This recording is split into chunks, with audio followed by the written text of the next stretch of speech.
Amb aquesta eufòria i aquest ritme s'ha iniciat la 12a edició de l'Aplec de l'Esperit, que va reunir durant 2 dies més de 1.200 joves de tota Catalunya. Una trobada a les Terres de l'Ebre encapçalada amb el lema «Crist és vida».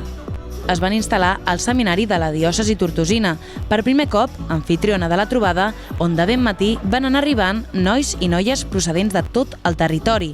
Sacs de dormir amunt i avall i les expectatives ben altes, tant dels joves com dels bisbes. El desitjo és que l'esperit doni la força a cadascú de nosaltres per viure la fe amb joia i amb valentia, sense vergonya. Fer comunió, fer església, passar-nos-ho bé, divertir-nos. Moltíssimes ganes de conèixer Tortosa, de conèixer Sant Carles de la Ràpita i estar aquí amb joves de tota Catalunya. I ara esperem que l'Esperit Sant els inundi el cor de tots aquests joves. Al Parc Sant Teodor van fer el primer àpat i els responsables van donar la benvinguda.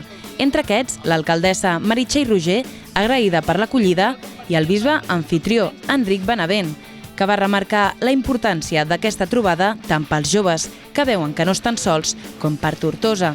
Tot un repte. Volem que sigui un moment per això de gràcia, de renovació i de refrescar una mica la pastoral juvenil aquí a la diòcesi. Una oportunitat per a rebre l'Aplec per a nosaltres i d'alegria. I el fet de fer-ho 2 dies dona més temps per aprofundir en aquests lligams. Lligams forjats ja amb la primera activitat, quan mentre els universitaris escoltaven i aprenien de diferents testimonis de vida, els adolescents esbrinaven l'aigua de quin pou han de beure, el del poder, el de la imatge o l'amor propi.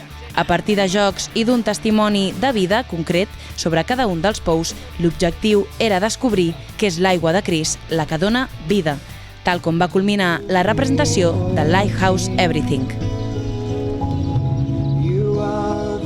Una posada en escena que va despertar la màgia de l'Aplec sobre allò que de debò importa i va donar pas a la celebració a la catedral, on es va celebrar l'Eucaristia amb l'arquebisbe de Tarragona, Jaume Pujol, que presidia. Una bona dosi d'espiritualitat per continuar amb una de festa durant la vetllada al seminari, a càrrec del grup britànic Worship Central. Sant Carles de la Ràpita va ser el darrer escenari de l'Aplec, on diumenge va tenir lloc la renovació de les promeses baptismals amb el cardenal Omella. La millor manera de posar punt i final per tornar a casa amb l'esperit ben renovat. A l'hora de la veritat veus que moltíssima gent pensa igual que tu i et transmeten els seus mateixos valors que portes dins. Ha sigut una trobada realment personal amb l'Esperit Sant, amb Jesús. M'ha donat molt més del que esperàvem. Un ambient increïble, moltíssima gent, joves de tota Catalunya, un ambient molt de família. Tornaré. Sí, a la mesura que pugui tornaré.